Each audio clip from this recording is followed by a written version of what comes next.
Today we're going to be bringing in a couple of men to talk about their life, to talk about their story. It's one thing for you guys to hear about me and my wife Sharon and how we overcame our challenges as a man and a woman in our marriage, and also how I came and I rebuilt my business after losing it all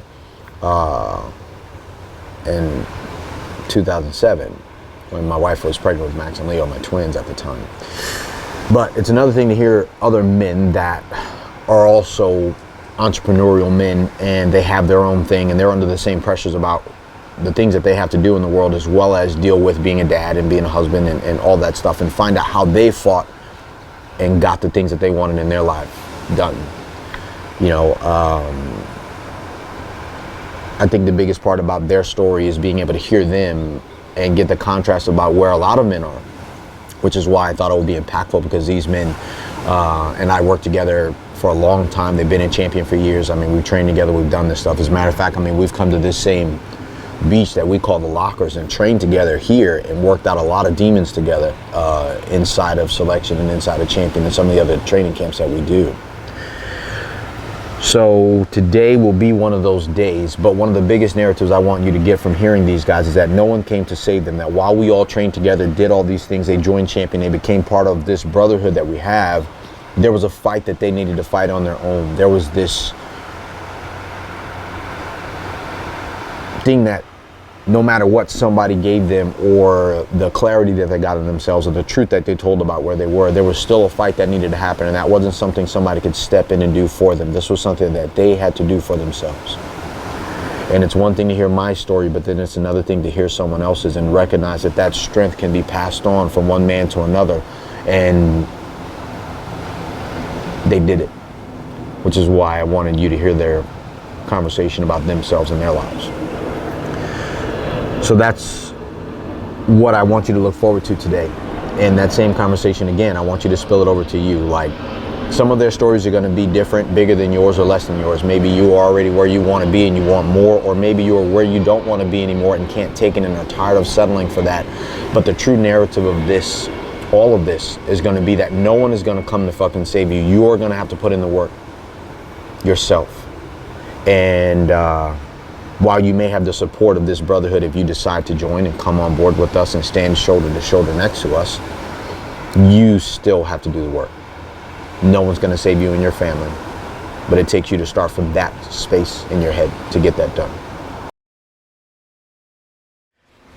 Like I said earlier, thousands of years ago, we would have been considered, and I think I was talking to Charles about this the other day, we would have truly been considered kings, because we would have risen past our station, we would have fought adversity, we would have went beyond our forefathers, we would have conquered lands, we would have created our own destiny, we would have had employees and staff and all these different people to help us grow, and we would have facilitated a new life for those people and grew a community. In the modern day, that's been distilled down to as a child or a young man, and we kind of crush their dreams. Hey, I know you want to do great things, but hey, tone it down, because just in case you fail, you know, we don't want to have that public scrutiny of you. Because back then, when you failed, they burned you at the stake in front of the city to kind of challenge the dreamers and the men who wanted to rise above their station. Now they don't do that. What is public ridicule and burning at the stake now? You know, Facebook comments and shit like that. Even when you look at athletes who've risen past their station, guys who've grown up past it. And I use athletes as Champion as a model for what we see as someone who actually rises above. So powerful stature, right? You know, that's what Warrior is as well. Warriors are that way too. When we envision them, we see somebody who's active, who's powerful. So when we take a look at today's warriors, which are soldiers, today's champions, which are athletes and things like that, what happens when they fail? What happens when they were kids, risen from nothing, taking control of their lives and their destinies, and they get in the public eye, they have to face their humanity, win, lose, or draw, they practice, they put forth, they look like gods to the public. When they lose, the public is reminded that they're human and they burn them at the stake. The same people cheering for them and the same people that boo for them when they lose and they switch and they go to someone else. What that teaches us as men, young men especially, is that two things. One, don't try. Two, don't fail. So what that does is for us as entrepreneurs is it keeps us in this conflicted environment where it's like, yo, we already know we can win in business, as I continue to say, but in the areas where we're not sure of, because we have that area beat, is usually our private lives, because that's the other side. So we all learned from our forefathers how to make money. We know we wanted more money, so we kind of took upon our own destiny. Then we got married and we were like, shit, that's the other side of it, because I can slay the dragon, but I can't love the maiden. How does that work? And then when you have your kids, we go, well, maybe the way that we were raised as kids we didn't like, so we're going to raise our children different. So we also don't have a model to follow there. So we're achievers without models, and then we're models without modeling anybody. So we have to kind of rebuild the own thing. And when we fail, what happens? Our kids lose, our wives lose, our businesses lose. We turn in on ourselves. We walk around confused, conflicted, because what we are supposed to be doing is creating, not reacting. And therein lies the dethroning, but that is a deliberate dethroning of champions, because at some point they teach us less. They teach the youth less. They teach kids less. They tell us what we're not supposed to do, be in the socialization, and how now it's so free for anybody to say anything to us. They take away the power that would have been given to us years and years ago. So it slowly demoralizes the guys who would have stepped forward, and then it materializes for the guys that do step forward, to whereas when they do fall, their fall is greater. I took a look at that from my own perspective of dealing with athletes, watching them come into the gym in full win, believing in themselves when no one else did. They win, everyone follows them, they lose, and they fall off the face of the earth, later to find them on drugs, somewhere else in the bathroom on the floor, crying, saying no one understands them, and they can do nothing from it. And if no one is there for them, they lose because they don't believe anyone understands them. The deliberate dethroning of these champions, because the people that get them to this point have no model, no lesson to teach them about anywhere past giving them a title, because that title is received by them from their work, but given to them from a social status standpoint, right? And when I looked at that, I was like, okay, from a breakdown standpoint, and I'll use myself, I wanted money because I had none. And then when I lost my money, I was like, okay, cool, I will go back and make more money, because maybe it wasn't the money. Maybe I want status. Maybe I want love and appreciation from the people who shitted on me. And then when I went back, I made my money, and you guys know my story. I made my money, then I created Warhorse, because that was my new status. I will make more champion men than anybody in this fucking state. I will be better than anybody. And I did that. And then when I took a step back, I was watching Southpaw. And I watched the coach in Southpaw, which was like, I think it's like Forrest Whitaker. And he was in the office, laying in his on a sofa. And I remember looking over at Aaron in the movie theater, and I was like, dude, I will not let that be me. It wasn't that he wasn't doing great things for the community, and he had a status, and he was helping the other kids from the community make status, but he had nothing. So while he could build champions, he was a pauper. While he could build kings, he was a slave. Because let's be real, kings don't save slaves, right? So at some point there was a shift in my mind that made me look and go, you know, some of the things that I've learned about business and about having the champion mindset to win, and the entrepreneurial men, they're all the same guys. It's like you have the same thing. We win, we lose, we fail, we turn it in on ourselves. We're winning in business. We don't share what we need to with our wives. We don't share what we need to with our kids, and all of a sudden we lose it all. Like, how do we start to win it all in our lives? What do I know?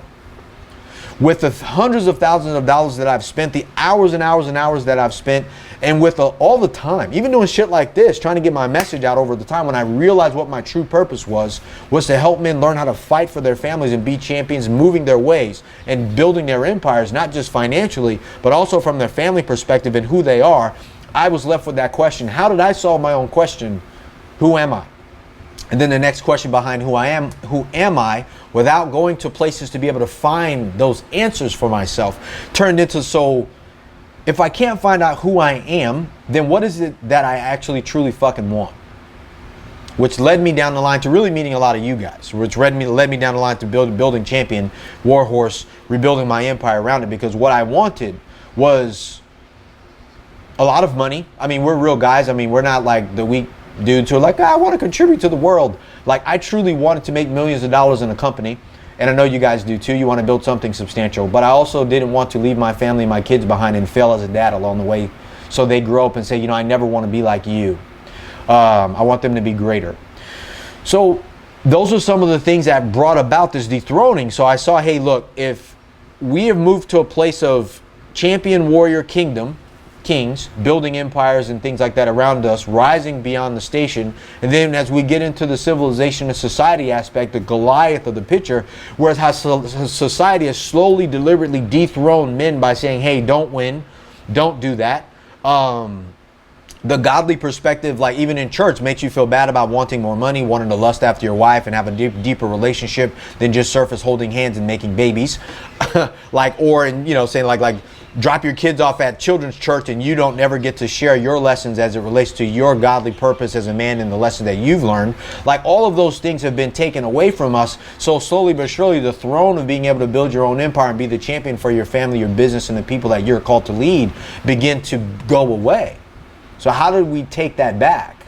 I found that when I blended in the old ways of warriors and champions living this code and this standard in their communities by teaching their sons and daughters, by spending the time with their wives that they were supposed to, not just as a man, not just as a wife, but as a man. Like I have needs that I want as a man that I shouldn't have to suppress by the nature of the beast of somebody telling me that they're wrong, that my wife and I should only be able to understand, as well as I don't have to give all my power away from my wife and feel like less than a man to receive this treatment. Because let's face it, on the other side of that societal pivot, champion men, warrior men like us, the ones that go rampant, the ones that become destructive, like I said, that go into this phase of frustration, embarrassment, feeling alone, and then to numb the pain out of that loneliness of not being able to connect with our wife, our kids, and the only pursuit of money, success, power on the other side to that, we begin to drink, smoke, suppress that pain.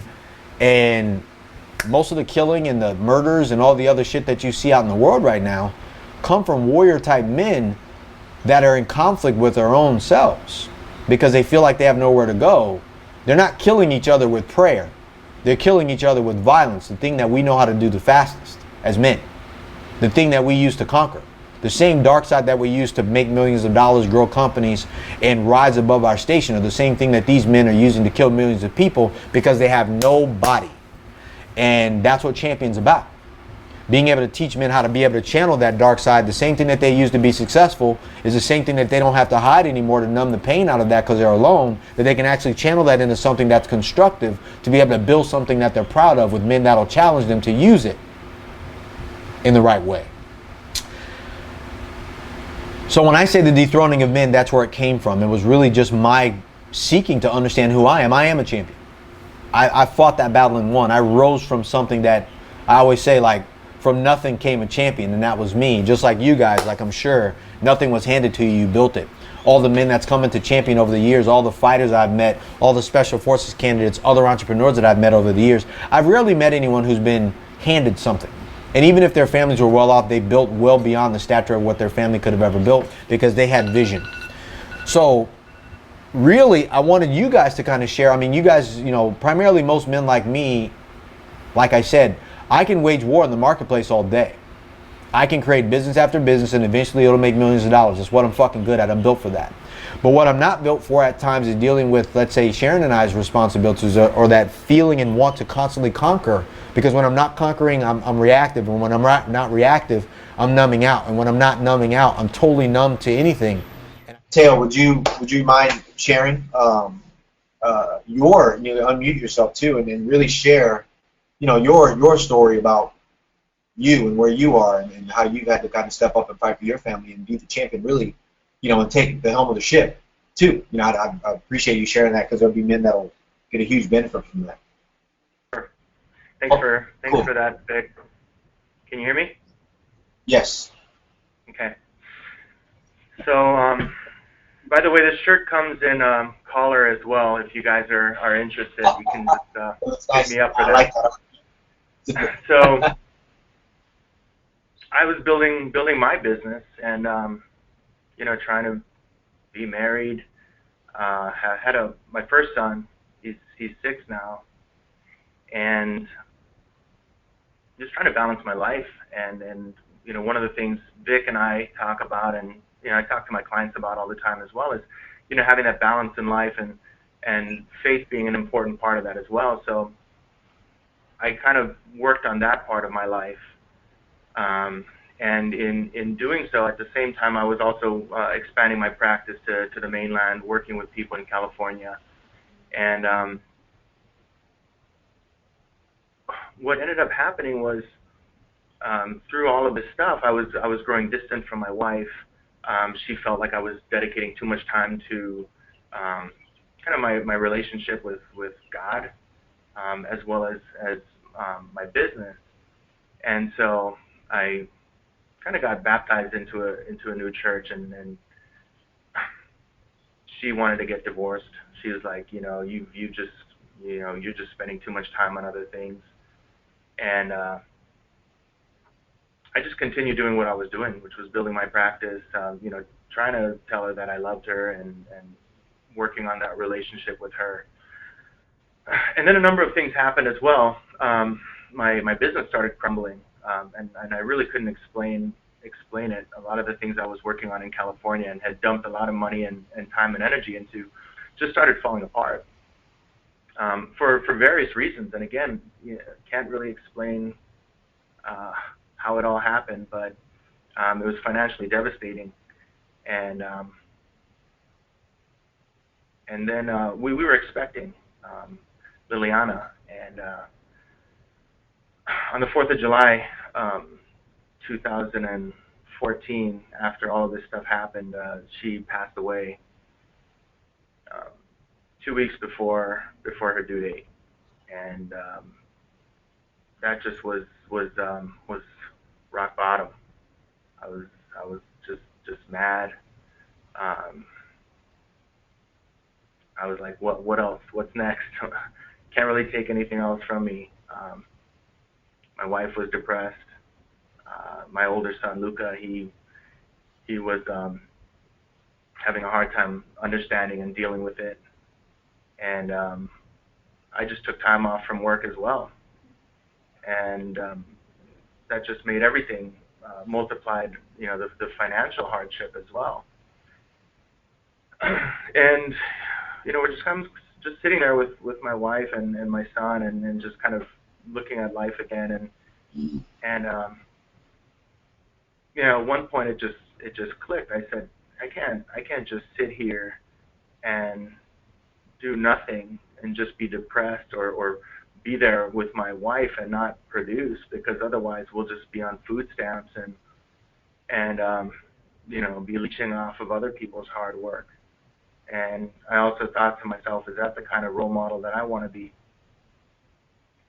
So I got up and just kind of hit everything that I needed to do on a daily basis.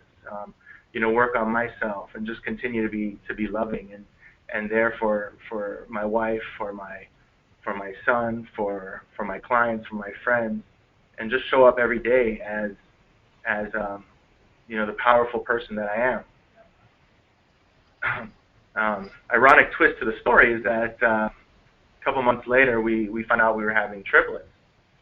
So now I've just gone from one end of the spectrum to the other, and it's just I got to be a role model to even more people now, and I got to be there for everybody, for my wife, for all the trips, for my clients, for my friends. And in order to do that, you really got to take care of yourself. And one of the things that I really admire about Victor and about what he's doing is that it really is about honing the person that you are and training the person that you are so that you can show up powerfully in other people's lives. Because at the end of the day, other people, whether it's family or clients or friends or employees, they're depending on you to show up and to be powerful and to be the best person that you can be for them. That's a little bit of my story. It's been, I got dragged through the mud, but through that persistence, my relationship with my wife is better than it's ever been. My relationship with God is better than it's been. My relationship with my clients, with my employees, with my colleagues is awesome. And I'm honored to be on this call with my friend and brothers. Yeah, I appreciate it. Anything else, Vic? No, man, that's beautiful, because, I mean, that's that's strength, you know. It's one thing for guys to be like, yeah, you know, I lost this or I lost that. I mean, and I think when I said it before, like you lost a child, like, and being a man that needs to hold it together for your family. And like you said, it also came. It didn't just. It wasn't just. It was a combination of other things too. So it was like all pressures. It was like, okay, you know what? These are the testings of the fiber that really make a man or break a man pretty easily. One, I'm grateful for the person that you are. I'm grateful for you to kind of really take a stand for your family and fight for those things because you know somebody has to do that, and it's too easy to run away from that responsibility when you're in charge. You know, so yeah, I'm grateful for that. I am, like I said, I mean, and we've worked together for a while, known each other even prior to even doing the solo champion thing. I mean, it's been a long time. So I mean, I'm always blown away, you know, when I see you, talk to you, we connect again. We've done trainings together and other stuff, and just talking. Period. Seeing the family. Yeah. So I learned too. You know, saying I'm in the game too. So it's good to have people next and around to me that that I know that this dude's rock solid and he's a champion for his family. I'm a champion for mine. He's a champion for his. And if I need to look around, I got at least a few people that I can say, okay, I know these guys are solid. You know, so thank you for that. Yeah, just to add on to that as well, you know, and you bring up a good point, is that it's important to have people that are doing it with you, people that, you know, don't only celebrate the victories with you, but also go through the mud with you and are, you know, shoulders that you can, that, you know, as men we can cry on. And, you know, just know that we're not by ourselves through it all. So I'm truly honored to know and love both of you guys, and this is just a great family that you're you know, putting together, and I appreciate all of the love and support. I appreciate that, Brian. Yeah. Thank you for saying that, because from the surface we look like a workout group. Just like, oh, you guys do workout, I'm like, kind of, but you know, it's a bonding thing, you know, and it's a personal growth thing too, to be able to really define that, you know. And then when you have that, you can fall on the shoulders of a guy that you know that can make it in the times that we've stopped making it, and know that we'll be okay because we see the true person. So man, thank you for that. That's deep. Thanks. Whew. Charles, would you share your story with us? I definitely appreciate that. Thank you, Teo. I love you, brother. I do. Charles? Can you hear me? Yes. Okay, cool. Well, let me first start off by saying, man, I love the both of you guys. And it's interesting. It just dawned on me that I had met both of you guys at the same event at the basic Thai seminar. You know, and I can't think of anybody else that I'm still in contact with since then. But having met both of you guys and considering you guys brothers and actually having a deep, fond love for you guys, it's been such a huge blessing for me. I'm grateful to have not only be on this call, but just to be able to reconnect, because, you know, and hearing Taylor's story, I mean, following up after that one, that's kind of tough. So thanks, Taylor. But that was not only great to hear your story. I mean, of course, I know a lot of your stories. I mean, both of your background stories, and as much as we're not involved in each other's lives, as much as, at least for me, I know I'd want to be, you know, being able to connect with you and still, and hearing those, you know, those deep stuff that you don't normally get to share with other people, but we can share amongst good friends and brothers. So I'm really touched. So thank you for sharing that with us, Dale. Man, glad to see you come out of that. Love you, man. And definitely is a hit home for me to make sure that to keep in touch with you, because I love you too, man. And with that, let's see. With that being said, let's see. I mean, you guys obviously know a lot of my story and what I came from, and what at the beginning story had got me to where I'm at now. But you know, one of the things that I've come to learn at this point in my life is that when I was at a point where I was in prison and had to change my life around, I really was hard on myself in believing I needed to be somebody else. Right? I used to say, well, I was the person that got me in this mess, doing federal time. And if I was going to change my life, I had to be something else. So I spent years and years. I went to basic seminar, met both of you guys, and continued going seminars, continued growing, learning, and continuously transforming myself to be this different person so that I could be who I wanted to be, I believe, and then have the life that I wanted to have. And all that came to a test last year in September when, as you guys know, I had broken up, Des and I had broken up, my fiance. We've been together for like 6.5 years. And what's interesting is that it's easy for me to say it was all her fault, right? I was at a personal development seminar doing my thing, trying to learn and grow and become a better man. And then coming home and finding out that, the relationship was over, she was done, and she would, had met someone else. It was easy for me to say, she did something wrong. I did the right thing. But when the family and the relationship came apart, fortunately enough, I went to see Victor and I'd say, hey, something's going on. What's happening? And for him to I think you're on your way to the gym, and you says, you know what, I'll meet you right now. You turn around, you met me at Eva Beach, and I'm breaking down, I'm crying, I'm not sure what to do. I need some financial help. It's to be able to have that friendship, with someone that willing to just drop everything to come to an aid of a brother. I really appreciate that. I tell you time and time again how much that changed my life, and to this day, I appreciate you for what you did. But what I've come to learn after that point, and I remember coming to you, and I'm like, I'm beat. I look like a beat down, wounded animal. And it was crazy is because last year was probably my best year ever, business-wise. Like I was on top of my game. And yet when this happened, I felt like it didn't feel that way. I felt like I was at the bottom.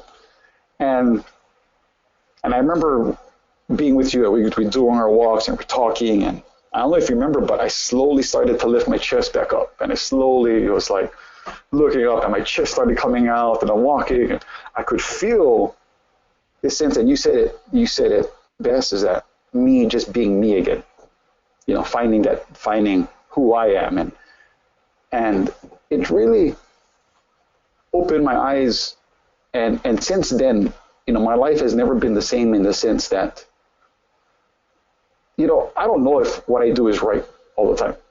I don't know if I make the right decision. Right. There's things that I have said, my daughter, I had lunch with my daughter yesterday, and she said, Dad, I remember this one thing you told me that I learned from, and I cringe inside because I wonder, I hope I didn't tell you something 10 years ago that now I think is totally stupid.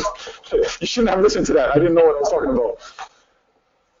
And fortunately, when she said it, I was like, okay, I think that still applies. It's a good lesson. But the fact that I cringe is because I know that a lot of things that I believe I thought was right, or the right thing I should do, or the right thing that people should live by, I found to be wrong. And I realized that I cannot always know what the right things to do. I don't know what the right decision is. I don't know what the best thing I should do, other people should do. And Vic, you shared this. We had this conversation yesterday, and it still applies to me since that moment when we did our walk and my life had turned. Is that all I can make sure is that I'm being me. Right? All the years we can grow, we can learn, we can transform things, we can grow on our weaknesses. There's things that are skill sets, but when it comes to who I am as a man, who I am as this soul that God had created perfectly, who is that person? Because the more I begin to deviate from that, which I go back to my relationship with Desiree, and again, not her fault at all, completely. I'm not blaming her at all whatsoever. And it probably what I probably contributed to that relationship that ultimately went into that direction was that I began to lose myself in who I was. Thinking if I did this and this and this, maybe this would affect the relationship, and therefore I'll be treated differently. And it wasn't until after the relationship was over, I actually got feedback from like some of my people living, my sister-in-law. She'd say, yeah, Charles, I don't know what's wrong. It's like, I don't know what happened to you, because outside of the house, man, you're like this larger than life figure. You do this, and this, and that. And all of a sudden you come home and you turn into this pussycat or something. It's like, well, I don't know what happened, but I didn't realize that. I didn't realize that I wasn't being me when I came home.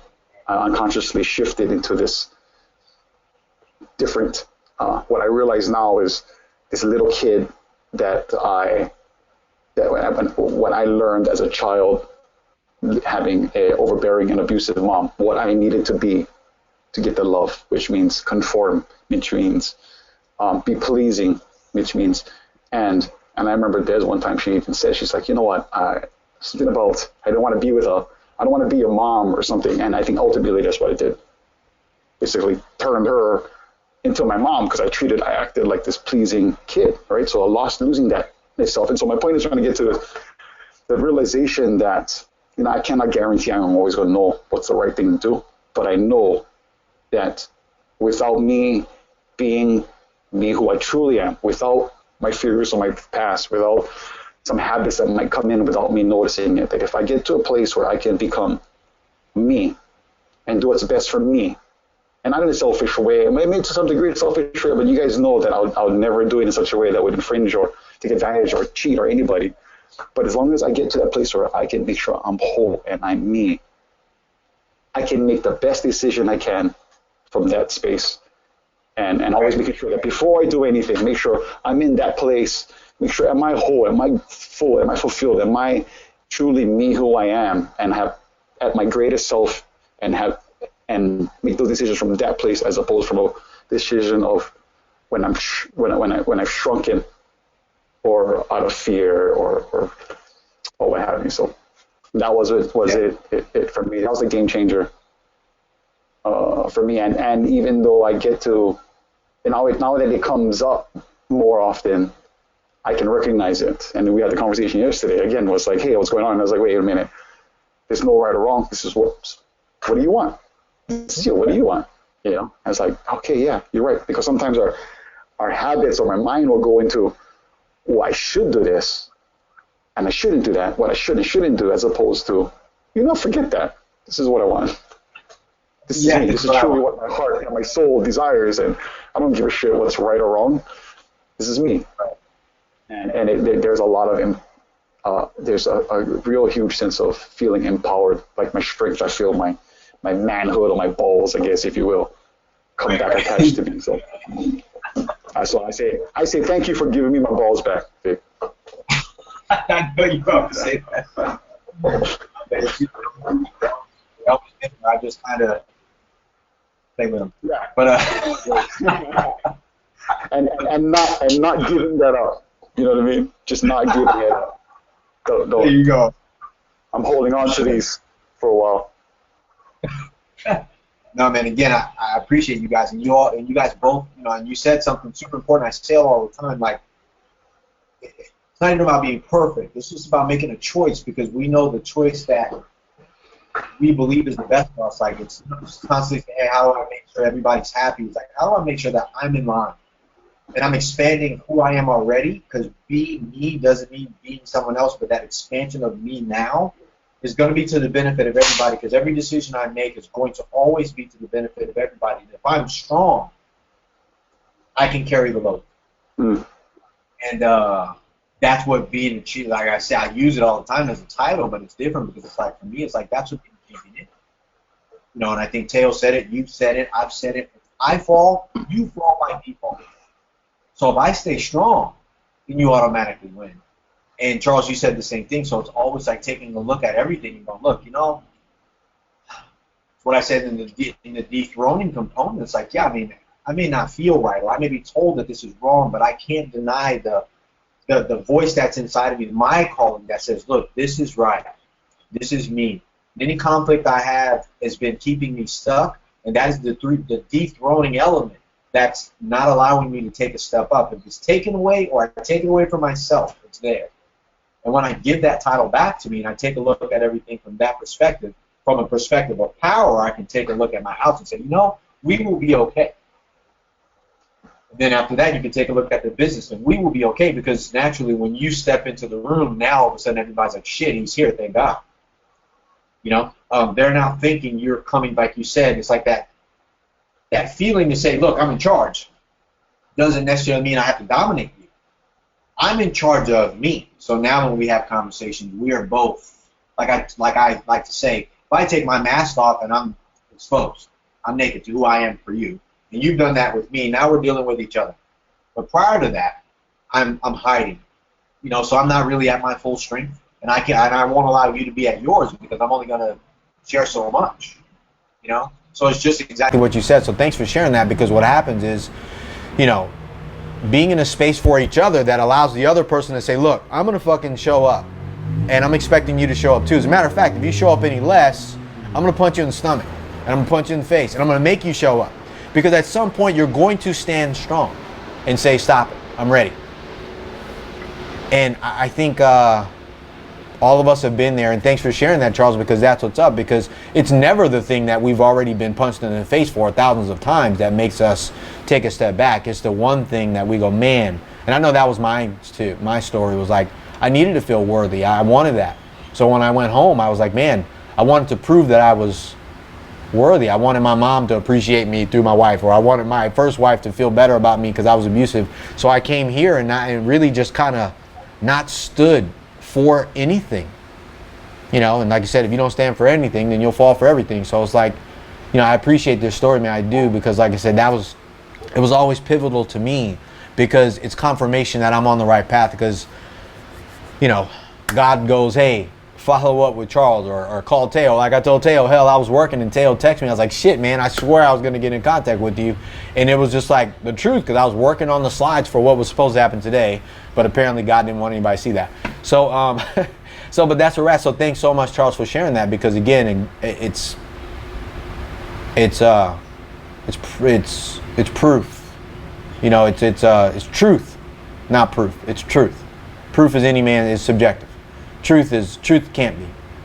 So again, I appreciate both of you guys for standing in your own power and taking a stand for your family and showing up for them and fighting for the things that you believe in. And again, we're not perfect. We're not perfect. Every day we expand. Every day we make new choices. Every day we struggle with the things that we're going to struggle with. But every day we struggle and we win that battle, or we don't win it. But we show up every day the next day, because that's our job. So thank you for that. Yeah, man. Shit. I'm grateful. Put it like this. Like, I'm grateful that my slides didn't work, because it gave me an opportunity to really engage with you guys the right way. Because I can, you know, I'm lost. I'm just blown away by you guys. I really am. And I don't say that lightly, because I know you guys. We talk all the time, like, but you know, all the time in the sense to where our world talks. We may talk once a month, 2 months, or we may say, hey, we're doing this, and connect with each other as we have successes or failures, or whatever the case may be, where we reach out to somebody who understands us. Some people don't even have that, which is why Champion exists and why we wanted to do this, so other people get an idea of the type of things that guys like us truly experience, that we may not have a soft space to have that conversation. And then outside of the conversation of needing it, having somebody to require us to show up even in spite of all that stuff. Like, okay, so what are you gonna do now? So, right? Because it's usually like, oh, let's hold hands and sing Kumbaya and let's kind of revel in the sadness. But we're like, cool, man, I'm gonna cry with you, but we're gonna get up out of this pit together and we're gonna go do that. You know, if you need to pray together, let's pray. If you need to work out together, let's work out. If you need to do business together, let's go do that. Whatever it is, we're gonna go do this shit together. But we got to know that we're both showing up, not just one of us. Can't carry each other, and that comes from the understanding that we're all not perfect. So thank you. So, you know, and again, like, if you had guys that wanted to join Champion and things like that, I mean, anything that you'd want to say to them, because again, it's one thing for me to be like, hey, join, we're awesome, this is this brotherhood, we have this bond with each other. No matter how we show up, we bond. This is us as men. There's no smoke, no mirrors, no nothing. You know, and we're also not perfect. We're gonna fucking fail 10 times till Sunday, but we will like this webinar. So, but I'm gonna do it again. You know, maybe different guys, maybe this, but I will get this message out because I believe that I'm called to deliver it. So thank you guys for being a part of my world and my dark moments, because like I said, you guys were there too. Anything you want to say to any other men that, because again, we're having events coming up and I'm going to be leveling the game up for these guys, and hopefully you guys will be able to connect with these guys as big brothers that's been along the journey to kind of point out a few things maybe and along their way towards it's not just the victor show. Like, you know, everyone likes me, but I can be rough around the edges and shit, but you guys' stories are way more impactful than hearing my story over and over again. Anything you want to say to any guy that may be on the fence to potentially wanting to be a part of a group of men that are holding the line for each other, trying to help other men find that new gear so they can be better and fight for the things that they want for their families and businesses? Anything? Yeah, I got. Oh, yeah, fight for it. Yeah, how's it going? What I can share is my experience with you, Vic, and when I look back at when we first met about 9 years ago, and we were, none of this was even hasn't materialized yet. I'm not even sure if it was even really a thought in your mind yet, and we were just two guys working out, in your driveway in your house, and yet, it wasn't. You could see the materialization of something like this happening when I look back, because in those moments we turned these moments into life lessons. We'd work out and we'd go home, and so what was up? What did you learn from that? And so over the years of there's moments of being with you and working out, and how you looked at things and pulling all of these learning lessons out of not only sometimes everyday life, but some of the most challenging things we experience on a physical level. Out of that, I can attribute to my life being, my real estate business actually was a formation of what our, get-togethers, or, people call mastermind or whatever groups, whatever we get together on. So, I would say that the beneficial things for me about not only being involved in this group is the basis of which the formation of this group is that to take lessons that are there, that I'm sure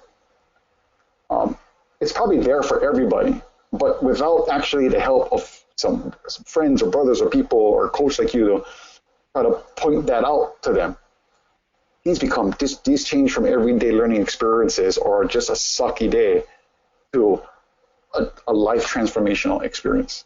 Right. And once you can understand how to pull these experiences out of the everyday or even the mundane life, then that becomes the game changer. Your life completely transforms. A little change here, little change there, years go by. 9 years later, after, working out of just some tires and doing crazy stuff at your house, to the gym, to Champion Army, to it's a full-blown, business that you got. For me, it was, being in the restaurant business, doing construction, to now, having one of the largest real estate development companies in the Waianae Coast. So to see the little changes over a long period of time, the learning lessons that was pulled, the references that we have, to go, because sometimes we need to change a reference. Sometimes we just need a kick in the ass. Sometimes the bed is just a bed, but when you get your ass whooped one day and you're cold and tired, that bed all of a sudden is a hotel. Yes. Yeah. So that frame of reference that I got, and that experience that I got, just the experience I pull when I'm with you, and I go, man, there's no way that can be done. I'm convinced that is impossible. And to truly do it, and then go, man, that becomes a different frame of reference. Now I go, I can pull for this reference that will always stay with me because it's an experience that I experienced. So therefore, I know I should test all impossibilities in my mind because of this one experience. And so I would say the the learning lessons that can be pulled out of the everyday experiences that can transform a shitty day to the most amazing life experience you have in your life, to gaining a different perspective and a frame of reference that we need in order to elevate ourselves to play at a higher level. Yeah, definitely. For sure, man. Thanks for that, brother. That's spot on. Cool. So yeah, I gotta jump into a meeting here in a sec, so I'll keep this short. But let's face it, as entrepreneurs, as businessmen, it's a lonely road, and often you're kind of going through things by yourself. You got late nights at the office or at working on projects or whatever it is, and most people don't get it. Most people don't know the types of things that we're doing. Waking up early, going to bed late, staying at the office late, whatever it may be. And so getting together with like-minded people that get it, that have been there, that are doing it every day is great. And it gives you another perspective on things often, as Charles kind of mentioned. Different perspectives. Sometimes you might just be looking at things, or you might be just beating your head or stuck against. Sorry, that was. No, you get You're just kind of stuck against a wall, and it just might take somebody to say, "Hey, have you thought about this?" or "Have you thought about that?" or somebody to just kind of listen and bounce ideas off of. That's one of the things that I think is out of it. But last thing is, whatever it is that you're challenged with in life, whether it's the relationship that you have with your spouse, with your kids, with colleagues, with employees, jump in. Sometimes in life you gotta make drastic changes to get over the hump. And the experience that you'll get with Vic is absolutely mind-blowing, and I really sincerely hope that you take the challenge and just do it. Thanks, man. I appreciate that, and thanks for sharing that too. I share it all the time. One of my coaches had said it. Change doesn't happen from your critical next step. It happens from the next quantum leap. So it isn't the shit that you do when you just pigeonhole and you stick your toe in the water, like you said. It's that deep dive jump in and command change. So nobody makes change until they're frustrated enough to do something about it. And I found myself there, which is, really, the origins of this whole thing, like Charles said, being frustrated enough, spending, over $100,000 between coaches and mentors, seminars, trainings, classes, free webinars, all this other shit, looking for answers to my own failed life in different areas at different times, to be able to bring it all home together to where men can come to one place specifically and say, look, what do I want and who am I? And I finally have a few answers that they may not have, and the rest of it we grow and find and build on together through forging that and pushing together and expanding. I think that's huge. So, man, I love you guys. Man, I can't express it more than, really to just say that. And I think it's rarely ever said, and even when it's said, it's rarely ever fucking meant.